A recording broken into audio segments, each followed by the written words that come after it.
Ever wonder what sets the winners apart from the losers? And what does it really mean to be a winner? My name is Federico, and I'm a young, successful entrepreneur passionate about sports, business, mindset, and real estate. If you are just like me and you want to crack the code to victory, then Winning Ways podcast is made for you.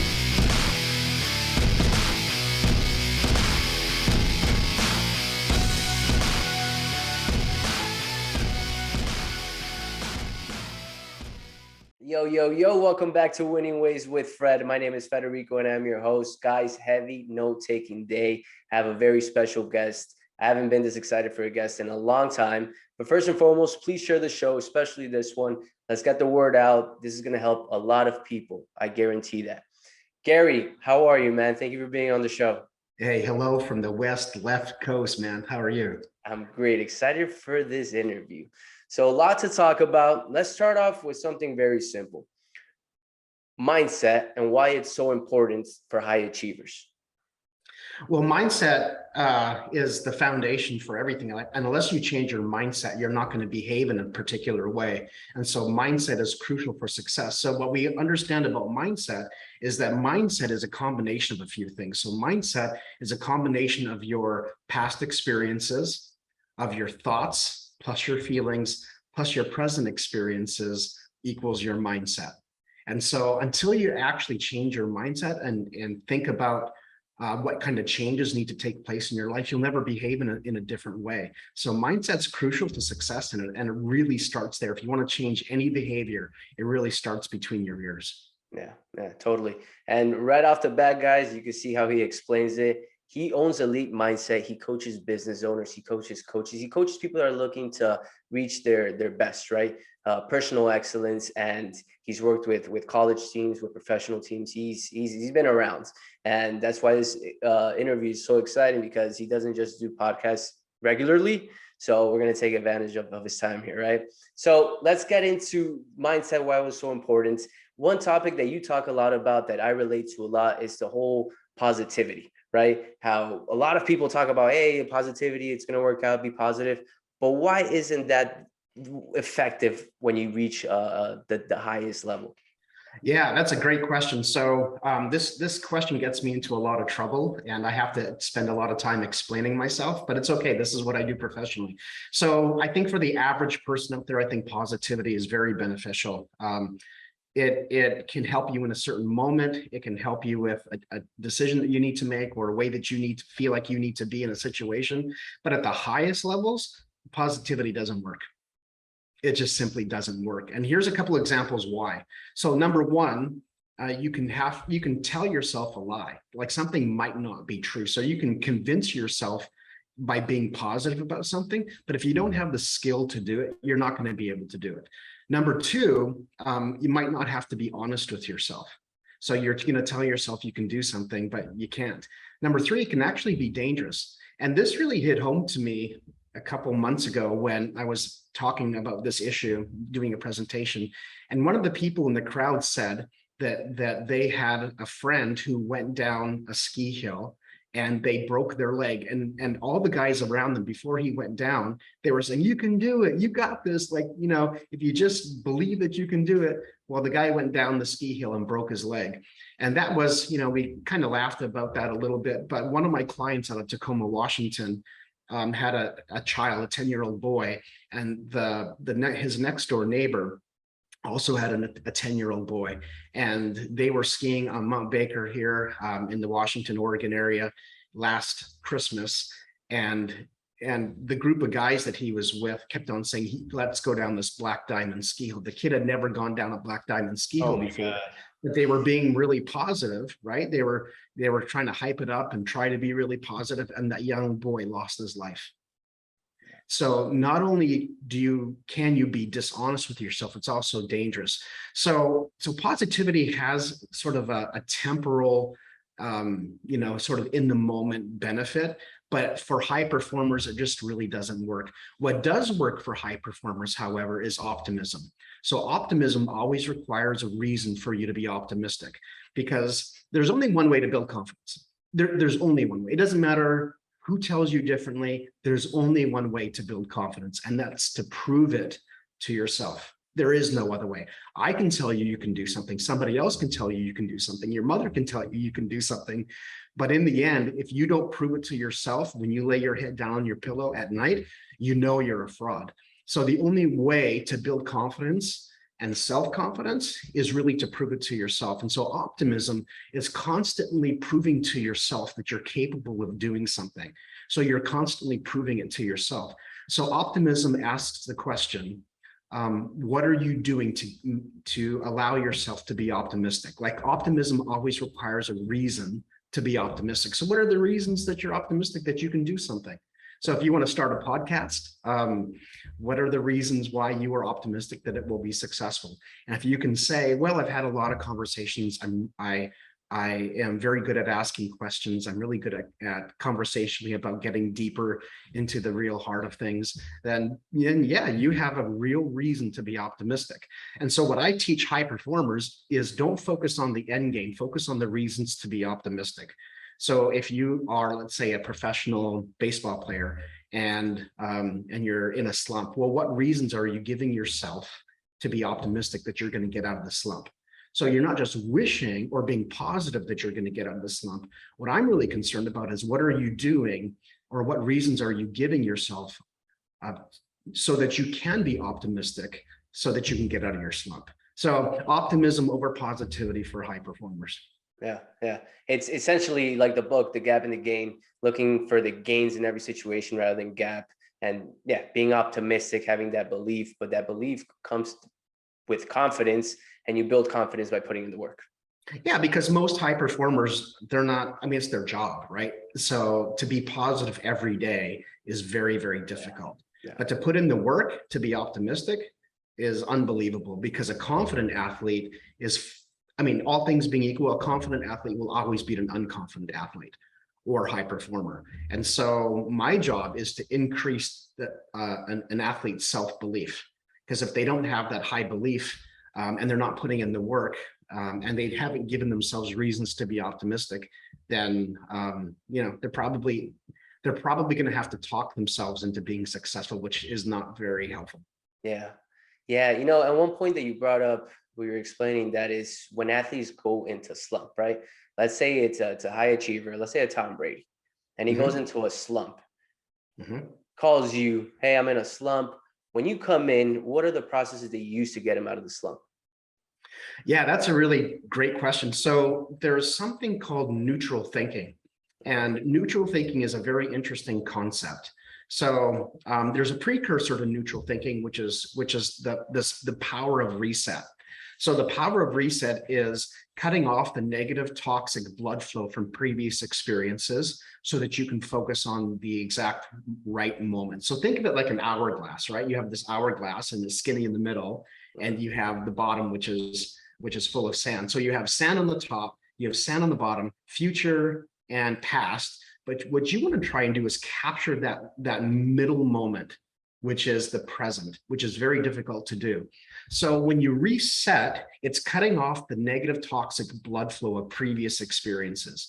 So it's kind of like swiping the hard drive clean, like restarting your computer, and you're resetting it.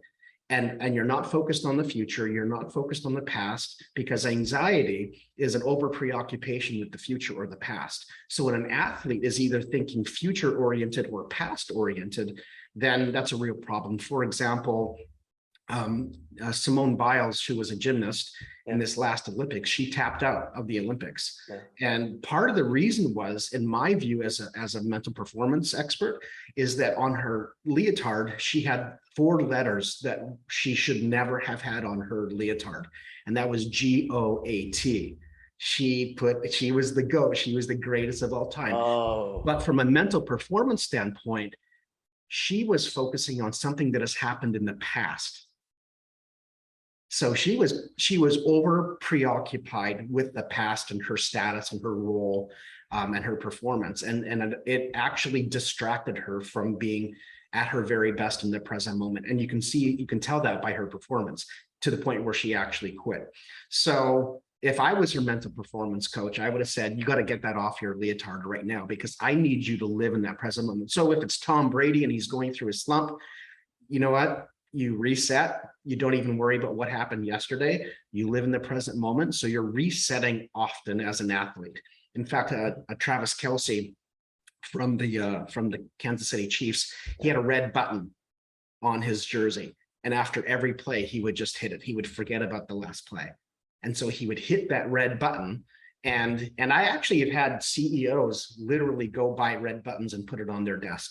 So if they have a conversation, they reset. Whether the conversation was good or bad, it doesn't matter. And here's why, is because after you reset, you want to go into neutral thinking. So neutral thinking is not positive. It's not negative. It's completely focused on the task at hand. So we're sort of disassociating ourselves from the emotional part of it. And that's why it clashes with positivity. So for example, if the Miami Dolphins score a touchdown and everybody's celebrating in the end zone, well, there's a super positive experience, but they celebrated too much and they got a penalty. Then that moved the ball back 5 or 10 yards. And now they have to kick a convert, which now they're further back and they miss the convert or the extra point. And now, now they've lost a point or two because they were over focused on something positive. So when you're neutral thinking, you reset and you go into neutral thinking, you're so focused on the present moment and what you need to do that you don't have time to feel stuff. Wow. That was gold. So much to intake too there. And so would you say, let's say in a situation, let's put an example, an athlete, just to make it easier. Would you say after every positive or negative situation, no matter what, reset and go back to neutral thinking? Yes. Yeah, the entire game, the entire performance. And it's a little bit different when as an athlete, you can do that after every play or, after a quarter, or even as a team, you can reset. Yeah. But when you're in business, let's say you're an entrepreneur, it's harder to do that because athletes have this rhythm, right? Like play games on Sundays, practice throughout the week, take a day off. So they have this rhythm. But if you're in business, it's very difficult to do that because you're kind of always on, like 40 or 60 hours a week. But you can still reset multiple times a day. And for the average person listening out there as well, it's the same thing. You can reset multiple times a day. Let's say you have a girlfriend or a significant other or a boyfriend or whatever. You're involved in a personal relationship and you're coming home from work and you're going to see this person. Man, on the way home, guess what you can do? You can reset and go into neutral thinking to be at your very best for that relationship or for that person. So it's not just sports. It's not just business. It is a way of life to be able to reset and then go into neutral thinking. And there are times, yes, it doesn't mean that you never feel stuff, but when it's a really negative thing that has happened, what I encourage my athletes to do something called this. It's called scheduling your emotions. Because after a game or after, let's say you're an entrepreneur and something negative happened, when's the worst time to evaluate your performance? When you're heightened emotionally, right?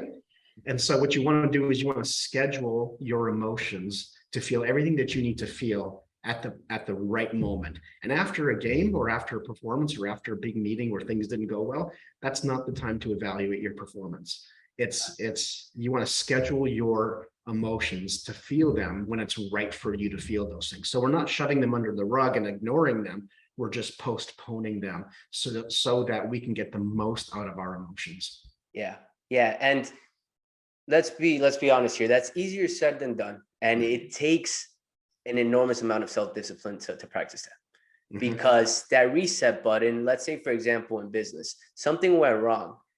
You have to have the self-discipline to put your phone away and not look at it every 5 seconds to get the news, right? And that's so hard to do because your mind's right here. Hey, something's going on. It's scarcity mindset, like survival. I need to see it. So it takes a lot of self-discipline, right? Which most athletes have because they're in that level. Now, in regards to, would you say that a big part of why these athletes are there is because of that self-discipline, self-awareness? Well, that's a fantastic question. I think a lot of athletes are really good at what they do because of rhythms and structure. Okay. So so you think of a professional athlete. Instead of them finding balance, they've actually found a rhythm, and rhythm is better than balance. So their rhythm is getting up early in the morning, going to the practice facility, having breakfast, getting out on the field, going into the film room, having lunch, going back on the field, and then winding up with their, their position groups. And then they go home at 5 o'clock. And they have this entire rhythm of high performance. And so it's not just about the discipline, it's about the cadence and the rhythms of our life. Because a lot of us will say, well, man, I'm just trying to live balanced. Well, you know what? Balance doesn't really work that well. Because how many things can you juggle? It's like it's like standing on one leg and juggling something, and you just keep adding, throw a football, throw a plate, throw a hula hoop, that's not helpful for high performers. For high performers, the secret is rhythm. And so if you create rhythms in your life that allow you to perform at your highest level, then those are the rhythms that you want to have in your life on a regular basis, because they'll make you really, really good at something. What's interesting about athletes is after football or after baseball or whatever sport it is, after that, most athletes really struggle to perform at a high level because they're out of that cadence and that rhythm. So they have to create new ones. Yeah. And that's been a case that's been seen throughout history, right? People coming out of sports, or like, let's say they sell a company, and the next thing you know, they're depressed because that's been their whole life, right? Very much so. Satiation is dangerous. Satiation is dangerous. So when you get satisfied, you stop striving.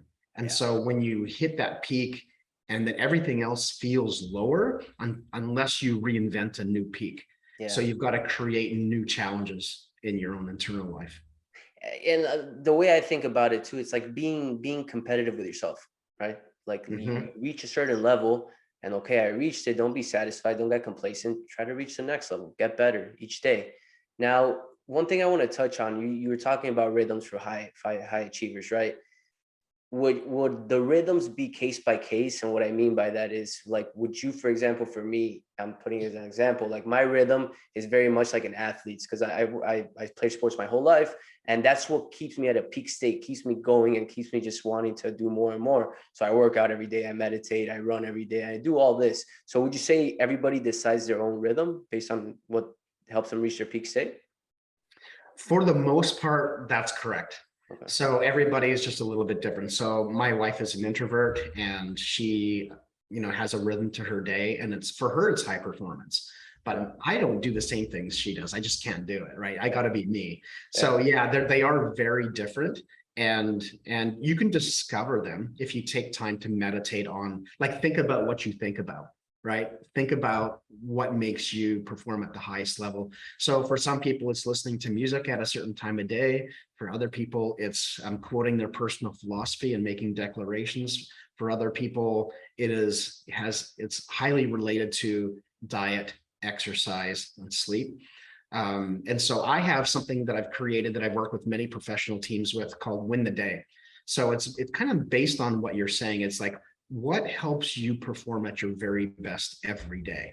And if something is not producing something in you, even if it's good, if it's not producing something in you, then you should let it go. So what I teach is this win the day thing. And this is for those of us who are really competitive, like you and I. But I have this calendar in my closet, and it has every day on there. And I have 7 things that I do every day to win my day. And at the end of the day, I just check mark which things I did. I did. Like, for example, if getting 7 hours sleep is part of my win the day, then did I do that? Yes or no? Did I spend time in prayer and meditation? Yes, I did. Yes or no? And you go down your list. And the reason why it's 7 is because it's an odd number. So your goal for every day is to win that day. And what that's doing from a psychological standpoint, well, it's doing multiple things, but what it's doing primarily from a psychological standpoint is that you're changing your locus of control from an external locus of control to an internal locus of control. In other words, if you have an external locus of control, life happens to you, good or bad. So you feel like a little bit of a victim of the circumstances of your day. And if you feel like a victim, you don't feel like you have any control. And if you don't feel like you have any control, you feel helpless. And if you feel helpless long enough, you feel hopeless. If you feel hopeless long enough, you feel really discouraged. If you feel discouraged long enough, you'll feel depressed. And if you feel depressed long enough, you will feel numb and want to commit suicide and take your life because life has no meaning. So we want to switch from an external locus of control to an internal locus of control. That internal locus of control, you get to determine what a successful day looks like. So for me, if I do these 7 things, I've determined what's a successful day for me. And I've done those 7 things. So I've won the day. And now I can handle all types of bad stuff that happens in my day or unfortunate stuff. I'm far better prepared to even deal with those things because I've taken care of me. I've switched my locus of control. So if something happens really negatively or bad in my day, it doesn't really faze me that much anymore, because at the end of the day, I look at that calendar, I look at those 7 things, and I say, did I win? Did I win this day? And if the answer is yes, that's the only thing that matters. Yeah. The benefit of doing this is you put a big W on that day, right? So then the next day you do the same thing and you put a W. And if you start stacking W's, that's called like a winning streak. And if your winning streak is long enough, then you will create momentum. So the goal is to get a W every day, create momentum in your life, and it's all controllable by you. Yeah. Yeah. You determine your wins, not the externals determine your Exactly. wins. And on top of that, like you just said, you create momentum. Winning days turn into winning weeks to winning months, and so on. So I agree with that. I have a similar system. I don't know if you've heard of 75 hard. No, it's this. Andy Frisella created it. He has a business called First Form, and it's 75 days of 2 exercises per day. You got to drink a gallon of water. You got to take a picture. You got to read. And if you don't do those things, you fail, and you got to start day 1. So I just finished that process. Now I'm in the 30-day process, but it helps me create momentum and stay motivated. Now, one thing I want to touch on is momentum, right? You're on a high streak. You're winning. Everything's going well. What causes those streaks to end, and how do you prevent those streaks from ending? I know there's a lot of variables, but I know, for example, in my personal case, I've been self-aware enough to know that I do certain things that trigger that momentum to stop and me to go down. But how about, what have you seen training athletes and business owners? Yeah, that's an interesting dynamic. It's actually really fascinating, like the science of momentum. And so there's 2 things that we have to admit. Number one is we're not in control of outcomes all the time. So like a baseball player, for example, you can throw a perfect pitch and still get a hit against you. Yeah. You can hit a ball perfectly, but you can't control the outcome of all the time. Maybe the other guy makes a great play. Maybe they did a shift. Maybe they did something. So oftentimes we can't control outcomes, but we can control the triggers that allow us and put us in the best position to succeed. Mm-hmm. So there's sort of like fate on one hand, and then there's what we can control on the other hand. So we can't control all the outcomes, but we can control the mechanisms to put ourselves in the best place to succeed. So a lot of my energy is focused on that. However, sometimes you just lose momentum. It's just life. Like nothing, like engines don't rev at, red line the entire time. There's cycles. And so to recognize what cycle you're in is really helpful. So self-awareness is a big thing. The other thing I think is important, what is really important, is to like look backwards and say, okay, what am I not doing that I was doing that was making me feel great? Or what have I done in the past that has allowed me to perform at a really high level, and then to re-engage those things. So part of it is us, for sure. Another part of it is just reflecting back what has made us successful, but yet there's a lot of that we can't control. So I'm a big believer in gripping what we can control and letting go of what we can't. And sometimes that plays a psychological or emotional trick on us.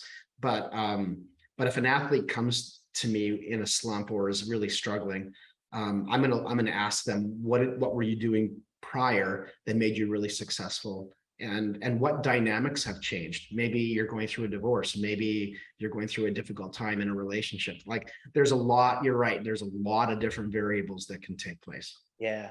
Yeah. And what something that you said there that's interesting, right? It's like knowing what cycle you're in, because anybody can lose momentum. It's life. It's true, right? There's cycles in lives.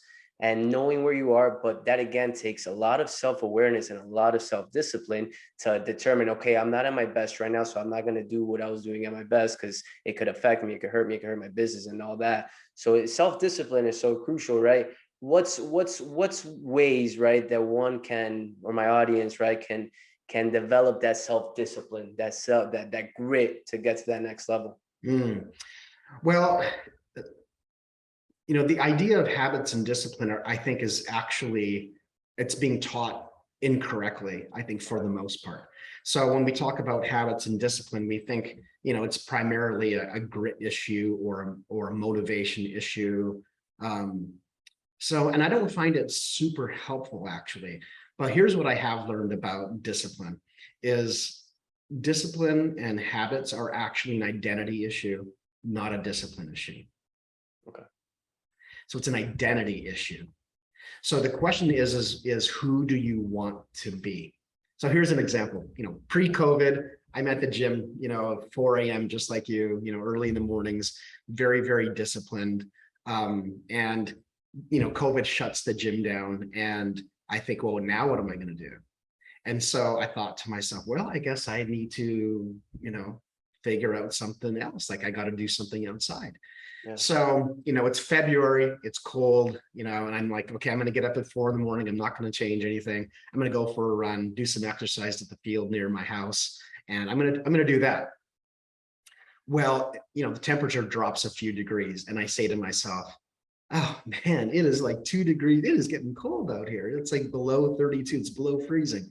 And then I thought to myself, well, am I going to let 2 degrees determine whether I go exercise or not? Like who do I want to be? Do I want to be the guy that quits because of 2 degrees?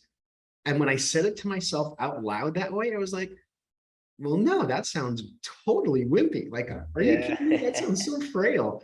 And then the next day it was cold, like right around 0, and it started raining. And I said to myself, man, I don't really want to be this. This is really cold, and it's raining now. And I said to myself, do I want to be the kind of person that just because a few raindrops falls, that's going to impact my life?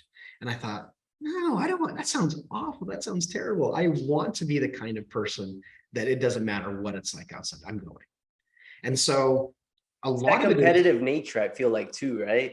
Absolutely it is. And so when you come up with hardship or you feel like you're going uphill on something, it's like, what kind of a person do you want? Do you want to be an overcomer kind of person? Do you want to figure you out, like you're your greatest opponent, as you were kind of intimating earlier? Like you're going to figure you out. You're the puzzle, you're the opponent. So how do I figure me out? And so this identity issue, what kind of a person do I want to be, is actually a better fuel than saying, well, I just want to figure out ways to be disciplined.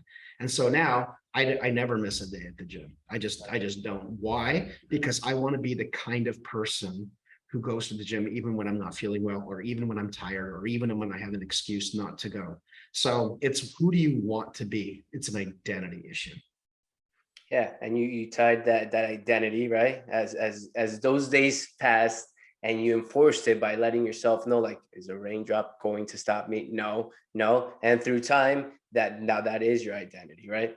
Exactly. And it overflows into all these different areas of your life.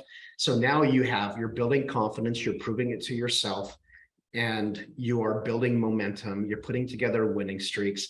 You become quite a formidable person. So when you live your life this way, and this is what I tell athletes, when you live your life this way, an optimistic life full of discipline and identity, you're, like, all things being equal, you're damn hard to beat.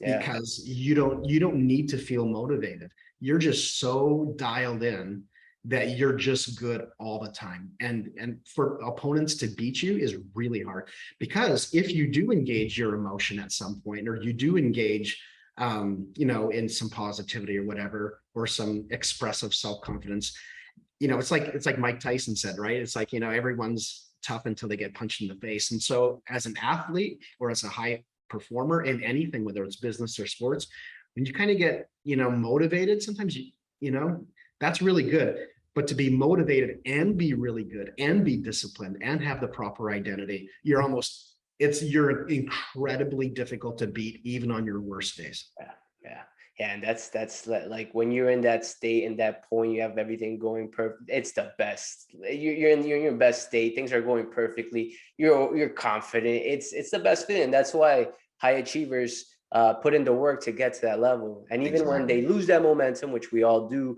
we continue putting in the work that we know God is Exactly. there, right? What Exactly. something that I really want to touch on is what we talked about prior to the show is knowing yourself and understanding yourself and knowing and letting yourself go to being who you truly are, right? How I was mentioning earlier, right? I'm very driven, competitive, right? And that doesn't fit for everyone, right? It's not the best for everyone. And there's points where you kind of try to slow yourself down to meet with others people's standards or how they are. And then you're truly just doing yourself a disservice, right? So can you talk about that? Because you were talking about it earlier. It was great. Yeah, there's this idea that you can be anything you want to be, and it's just not true. But you have been uniquely designed and created with certain skills, aspects of your experiences with natural talent to surrender to those talents and abilities and skills is really crucial to your success. Because if you surrender to those skills, then what you say is, well, what jobs or things can I do in my life that give full expression to those things? So sometimes our ambition gets ahead of us. And so we think, well, I want to be a podcaster, I want to be an athlete, or I want to be a millionaire, or I want to be, well, I want to be lots of those things too. Like I'd love to be things I'm not, but Yeah. I'm not.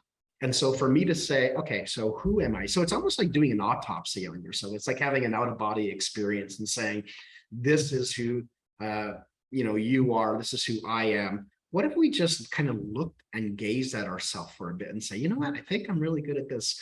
So I have something called a self-scouting report, and so you do this self-scouting report to figure out how you're wired, and just it has like 8 or 9 different categories. But if we can figure out who you are and then explore opportunities around who you are instead of let your ambition choose those things, then you have something that is long-term, is powerful, it's you, and it's life-changing. So there's an element of surrendering to you and how you're wired that is really important. You can fight yourself your whole life, but wouldn't it be better just to surrender to yourself? Yeah, yeah. You will be fulfilled and happy that way too.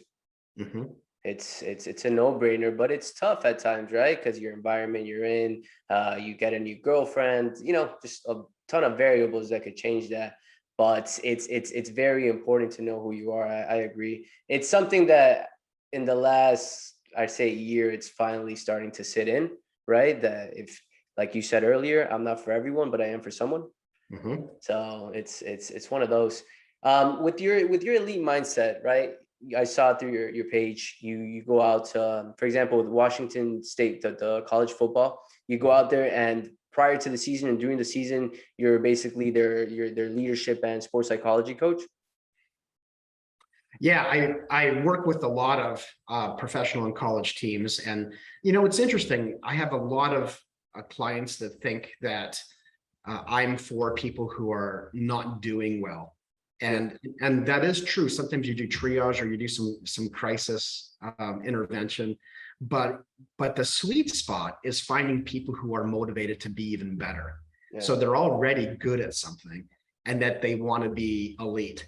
And so one of the things I teach them is that, listen, if you want to be average, you have lots of choices, right? If you want to be average, so you can eat whatever you want, right? If you want to be average. If you want to be really good at what you do, you have less options and choices for eating. And I'm just using nutrition as an example.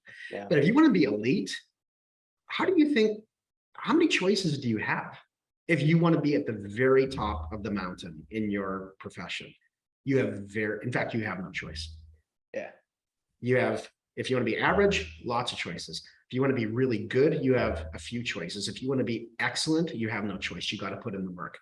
And so when it comes to working with professional athletes, if I'm working with, let's say, a college team or a pro team, they need to hear that, because it's called the illusion of choice. And yeah, if you want lots of choices, then you're probably not going to be very good. So I think I think working with professional teams is really interesting. Pro teams are interesting. They're different than college teams because pro teams, it's much more of a business. And my job is to unlock and unleash performance very quickly. Yeah. So I learned to talk in 15-second funnels. You're going to try and explain a concept really quickly. And it also depends on the context. If I'm on the field or if I'm in the classroom, it's going to be different. But college students and college athletes, it's very interesting because they're more of an open, like they're a sponge. They're taking everything in that you say. Yeah. Pro athletes have kind of heard a lot of stuff before. And so I try and change my language. I try and say things in a way that people have never heard before that makes it interesting. Like, for example, locus of control, or positivity and optimism, like in making that difference. So I try and say things that nobody else has heard before and try and be original, but there's nothing new under the sun. It's just different ways of putting it. But there is a lot of old school and new school research out there and sports psych stuff. And I think it's really important to, be well read in your industry on the newest, latest research and like some cutting edge, cool stuff like ocular therapy for athletes. And then there's the old school, like you just got to be tough. Like how much do you want this? Yeah. And you have competing desires and both can't win. So what do you want more? Which sounds old school. Yeah. And it's the paradox of life, right? Like we're all trying to reach greatness, right? Our own definition of greatness, right? But we all want all the options too. And that just doesn't go hand in hand. Like if you want to be great, there's zero to none options. If you want to be average, then there's a bunch of options. You can do whatever you want because it doesn't matter. You're competing with everybody, not the top. Yeah, you summarized it well. Yeah. Man, Gary, thank you so much for coming on the show. Where can my audience find you? What's your social media? Yeah, thank you for asking. So my Instagram is Elite Mindset. And if you want to find me at my website, it's elitemindsetnation.com. And what I'm really trying to do is create a nation of high performers, regardless of the industry, whether it's business or whether it's sports. So that's my goal, is to create a bunch of courageous, risk-taking, disciplined servant leaders who want to change their world, and I want to empower them to do that. So I've got a couple other things I'm doing. I'm starting an online community called Legion Training, and basically I want to combine leadership principles and sports mental training all in one in a community. So I just want people to go into the Mind Gym and with me for 9 months. And so I'm inviting people to be a part of that. That's legiontraining.co. So I'm a little bit of an entrepreneur like you. I've got a couple different things, but they all revolve around leadership and mental training. There's just a few different delivery systems that I do that in. But Elite Mindset Elite Mindset's my big thing. And they can find me at Elite Mindset on Instagram or Elite Mindset Nation online. Yeah, guys, and this will all be on the notes. Give him a follow. His stuff is great. As you could tell from this show, you'll learn a bunch from him. And I recommend connecting with him because, why wouldn't you want to be surrounded or coached by somebody that's coaching top business owners and coaches and players? So, Gary, thank you again for coming on the show. Hopefully, we'll have you back one day so you could do a second part because there's a lot more that I wanted to talk about, but it's only 45 minutes. So thank you again. Yeah, thanks for having me. Yeah. Ever wonder what sets the winners apart from the losers? And what does it really mean to be a winner? My name is Federico, and I'm a young, successful entrepreneur passionate about sports, business, mindset, and real estate. If you are just like me and you want to crack the code to victory, then Winning Ways podcast is made for you.